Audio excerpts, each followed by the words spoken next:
In this video, I'm going to give you 8 reasons on why you should not do a 1031 exchange.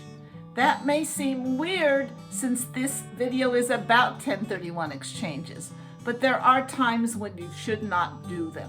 The first one, and the most important one, is that your accountant says don't do it. Now remember, a 1031 exchange is when you sell one property that's been held for investment and buy another property that you'll hold for investment or rent out under certain rules, timetables, and you will not be able to touch the money. It'll go from one property to the other. Okay? 8 reasons not to do a 1031 exchange on your property that you are selling and that you've held for investment. Number 1, your accountant says no. And always remember, first thing you do, call your accountant. Find out whether you should do this 1031 exchange or you should sell or not to sell, and make sure you do this before you start because your accountant knows your taxes. Number 2, your primary residence.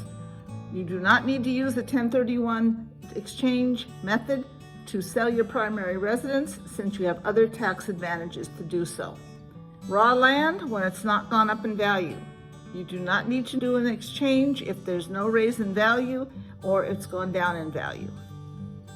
Number 4, if you have partnership issues, remember that a 1031 exchange, you are required to have the same tax ID number from one property to another, and that may be very difficult or impossible if you have problems with your partnership.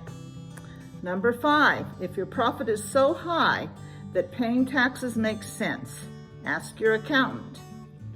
Number 6, if you have bankruptcy or legal issues, you cannot do a 1031 exchange because you cannot buy another property and you cannot get a loan or use your cash.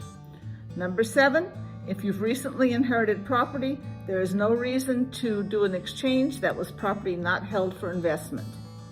And number 8, if you have capital losses that might offset your gain and there's no money-saving advantage to doing an exchange. I'm Maxine Golden, your 1031 exchange lady, and I started this channel for small investors like you to save money on your taxes. The big investors have used the IRS 1031 revenue exchange law for over a century so that they can save money on their taxes, and you should be able to also because you have that right. Hit the subscribe button and you will get some more tips. I look forward to seeing you in the next video.